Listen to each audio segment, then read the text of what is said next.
Corneille Nangaa vient de donner un cadeau à Paul Kagame. Le monde est très compliqué et parfois dans la vie, il faut être un peu malin pour comprendre certaines choses. Alors peut-être les Occidentaux étaient en train de chercher comment on va faire pour sauver la peau de Kagame.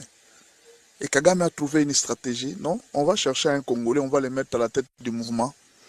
Et lui portera toute la charge de tous les morts, même les 6 millions, les 10 millions de morts. Et on a trouvé quelqu'un, Corneille Nangaa. Il a dit oui. Alors, quand il arrive à Goma, on tue les Congolais, 3000 personnes sont tombées, d'après les rapports de l'ONU. Et on attendait celui qui va se présenter pour justifier le nombre de morts. Corneille Nangaa s'est présenté, il dit c'est moi, et en tenant une conférence de presse pour dire que nous venons de tomber Goma. Et pourtant, ce n'était pas lui qui a fait tomber Goma, c'était Kagame qui avait fait tomber Goma.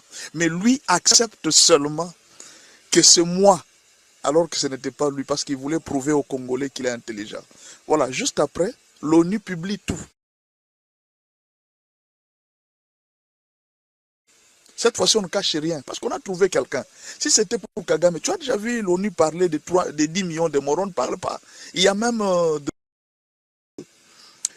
des rapports mapping de l'ONU qui se trouvent jusqu'à ce jour en Suisse. On n'a jamais ouvert ces rapports. Mais cette fois-ci, pour Nangaa, on ouvre directement les rapports. Pourquoi? Parce qu'on veut sauver la peau de Kagame et mettre dans la tête de Nangaa tous les crimes qui ont été faits, pas seulement aujourd'hui, mais même d'autres crimes qui avaient été faits avant. Tout sera dans la tête de Nangaa, de Willy Ngoma et des autres. Mais alors, Kagame est un peu lavé dans cette histoire-là. Donc le monde comprend que non. Celui qui tuait au Congo, ce n'est pas Kagame. Ce sont les Congolais eux-mêmes qui sont en train de s'entretuer parce que Nangaa lui a donné un cadeau. C'est un cadeau en or. Mais au fait, ce n'est qu'une justice humaine. Il y a aussi une justice divine. Attendons voir. Si quelqu'un peut échapper vraiment à la justice divine, vous pouvez échapper à la justice humaine, mais pas à la justice divine. Rappelez-vous de Bosco Ntaganda. Il a été livré alors que c'est Kagame qui faisait tout. Tôt ou tard, même si ce n'est pas aujourd'hui, tu vas échapper où? Les autres ont été arrêtés. Si c'était pour le blanc là, non, on allait traîner. On n'a jamais arrêté Sarkozy pour ce qu'il a fait en Libye.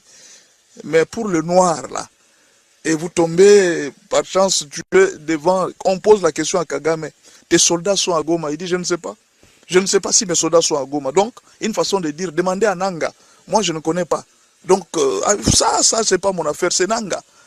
Et aujourd'hui, ça sera terrible pour lui.